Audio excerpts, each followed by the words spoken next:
The man who wanted to conquer death. Number 4. Climbing the sacred mountain. Gautama said, I take the path to the north. In front of me rises a great mountain, like an awesome, frightening demon. I am alone. There are no human beings with whom I can speak. Shall I seek a friend who will go with me? Going alone makes me sad. But an inner voice warns me, if you cling to a friend, you will never reach the goal. Go alone. Face your deepest fear of loneliness. You are not alone. Life itself, within you and around you. Give up your ego, and you will not feel any more alone. Now the journey becomes more difficult. There are so many deceptive paths which lead off into valleys from which there is no return. If I take the wrong path, I will be hopelessly lost in madness. Now I come to a wall of mountains piled so high that not even an eagle can fly over it. Like fierce guardians, the peaks take on the terrible appearance of demons who seem to block my way and crush all hopes of reaching the holy mountain. The sight of them brings out my last fears. The fear that I will not be able to transcend the limitations of my mind. The inner voice says, look at the white snow. It is like the pure mind without contents. As soon as I realized it, the empty mind, I can go on. Gautama wandered on in silence until he came to the place where the sacred Ganges breaks forth from a blue gleaming cleft in a glacier. After many days of wandering, he came to endless wastes of sand and fields of snow. Here he looked around for the sacred mountain. He examined one mountain peak after the other that towered around him. They looked all alike. Then his eyes fell upon one of the mountains that lay far away on the horizon. It began to grow higher and higher. At this moment, Gautama knew that is the sacred mountain. And with long strides he walked towards it. But no matter how fast or long he walked, he never came any nearer to the mountain. Exhausted, he stopped to draw breath. Suddenly he remembered the words of the old man. You can only reach the sacred mountain by going towards it with closed eyes.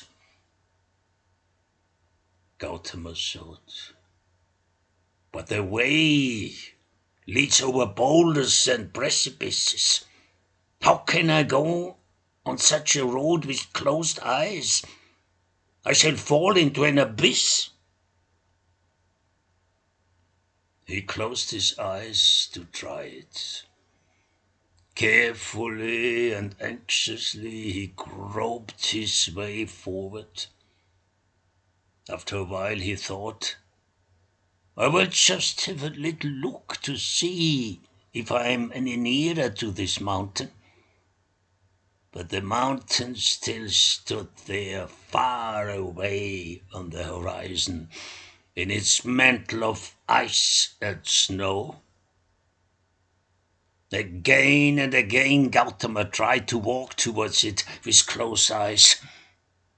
But every time he looked, the mountain was as far away as ever.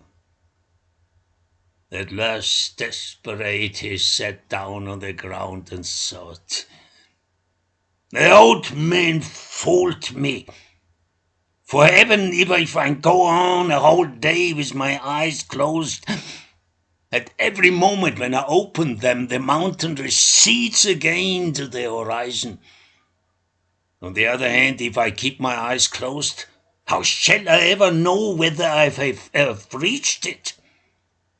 Anger, the old man rose in him. Rascal! He shouted and shook his clenched fist. Then a dark, stormy night surrounded him.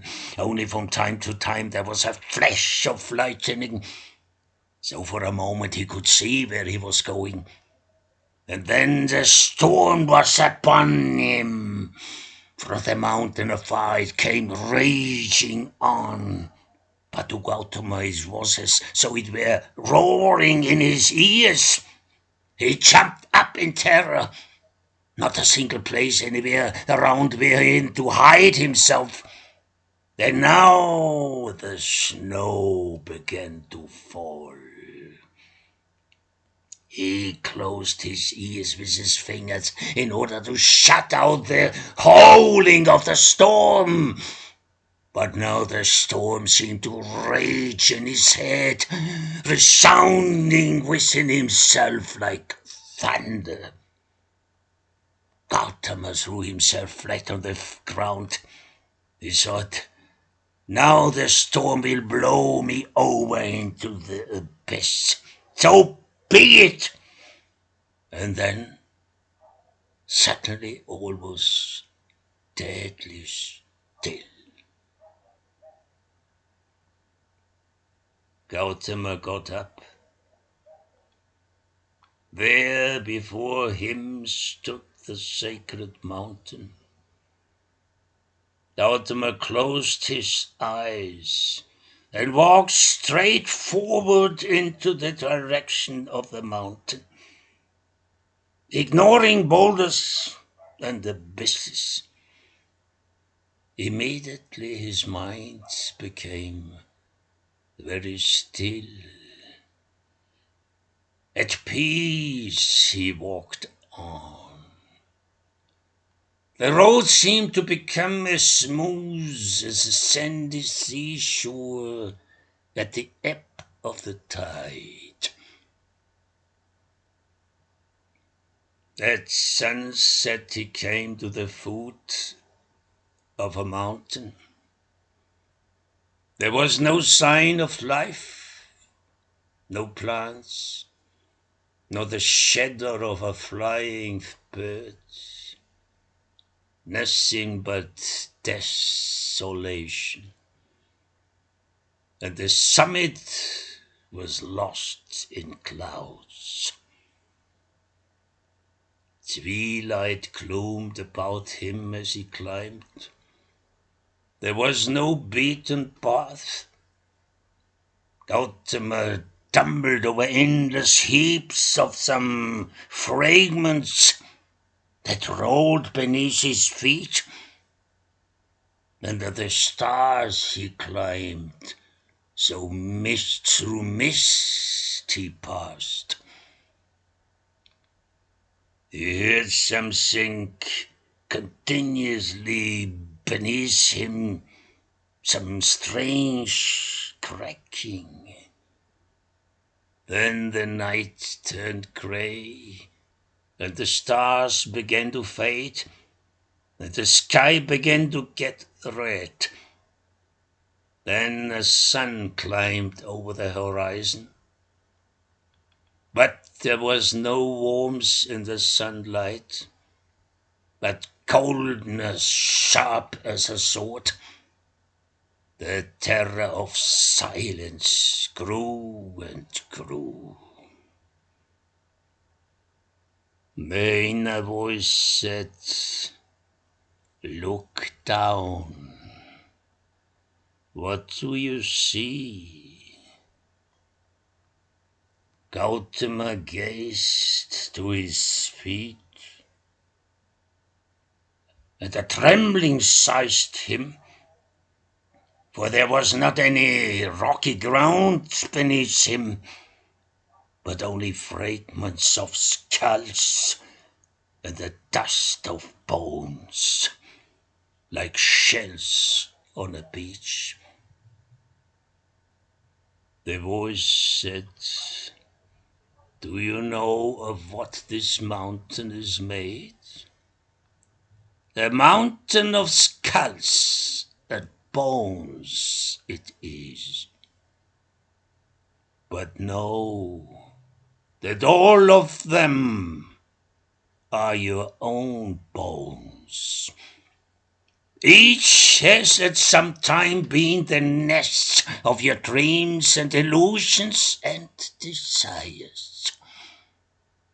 All have been yours in your former lives." Gautama lifted his arms as though seeking help from above, but there was only a cold silence. He let his weary body fall to the ground. Bitterness and disappointment filled his heart. At last sleep came. A shrieking eagle suddenly dropped out of the sky with his claws extended, descended on Gautama. Gautama woke up. Suddenly a terrible fear gripped him, so as if he had to die at that very moment. He looked up into the sky. There was no eagle. Before his eyes stood the sacred mountain. Now Gautama understood. I could only reach the holy mountain with eyes closed, like in sleep. I can attain this holiest in me not by action and strain, but by letting go. How wonderful that I never before tried to go with closed eyes. So he kept on walking quietly along, enjoying only his walking and walking and walking. Suddenly, in front of him, there sat a little old man on a stone. His skin shone like gold. The long white beard fell over his chest. The little man lifted his eyes and looked at him. His gaze penetrated Gautama deeply. When Gautama saw the old man, he knew instantly that is the wisdom keeper. The little man opened his mouth and said, "You have come, Gautama. You know me? I have known you for countless years. Why have you come now? I want to ask you how I can overcome death." The old man asked, smiling, "Have you conquered life already? If not, you cannot conquer death." "What is life? Show it to me. I want to overcome it also." "You are life. First, you must overcome yourself before you can overcome death. My son, know that the highest wisdom lies not in doing, but in ceasing from doing. Have I not ceased from all? Your ceasing is nothing but a doing.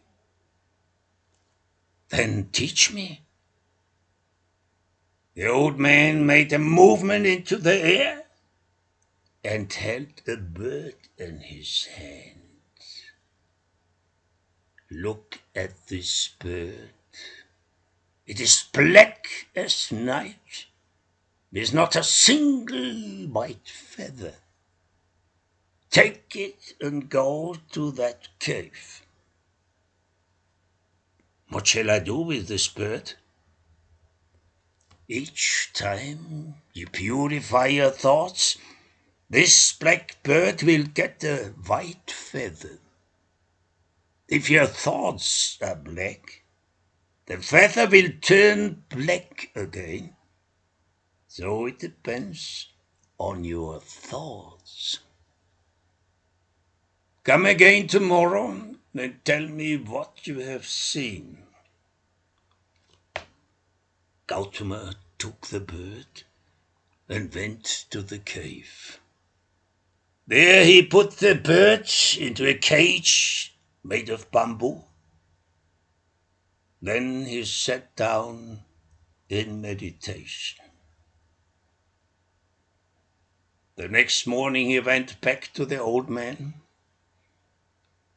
The latter asked him, "Have you seen anything?" "Yes, the bird has got a white feather." "Good. Go on with your daily practice. Be patient until the last black feather has turned white. Then kill the bird and eat it. As soon as you have done that, come again to me. Then I shall tell you how you may conquer death." This seemed to Gautama a very easy task, and he went back to his cave. He was sitting motionless in silence for days and nights. It was a painful experience. He felt sinking deeper and deeper within himself. It felt like dying. And every day he counted each new white feather. At first he thought, if only the last black feather were gone. But when he had waited and watched, and counted for 3 long years, this thought no longer came to him. Sitting in the cool grove, he felt the fire of desire extinguished. He remained at peace and lived content. After 3 years, almost all the black feathers were gone. From day to day, the bird became more beautiful. In its gleaming white feathers, it also began to sing. Gautama stood and watched it and listened to its song. The day came when the last black feather had disappeared. Gautama thought, I came here to conquer death. What should I rob this beautiful bird of its life to overcome my death? Were it not better that I hold death even as life, and life even as death? Death is only present where there is life, and only so long as there is life.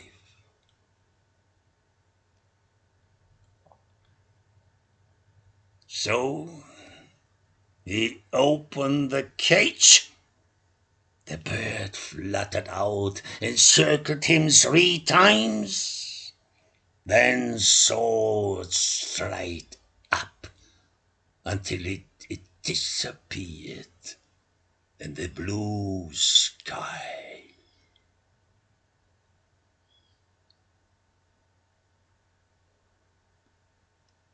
Then Gautama went back to the old man. But when he came to the place, there was no old man there. There was, however, a still lake, which lay before his eyes like a mirror. Gautama went down to the water's edge and looked to the bottom of the lake. There lay many-colored pebbles and fish darting to and fro. Gautama thought, when was I ever so wonderful at peace as now, as I sit by this clear lake? How sweet is this peace! My mind becomes so still and vast, like this lake. In its mysterious depths, there are sunken treasures. I dive deeply into the hidden depths of my vast unconsciousness. All the heart holding and clinging disappointed souls. I become fluid, and I am floating, floating.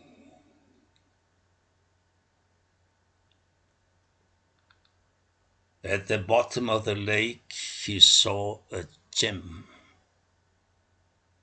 Reaching forth his hand, he took it from the bottom. As soon as he gripped it, it seemed fastened to his hand. Fiery pains shot through his palm. In vain he strove to drop the gem. Finally, The gem had wholly disappeared into his hand.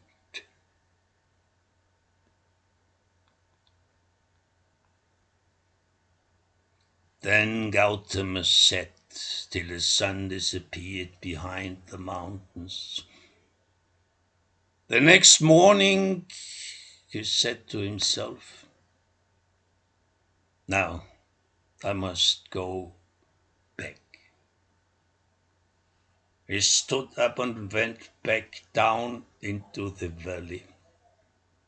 And also there was no moon, yet he saw his way before him as clearly as if it had been day.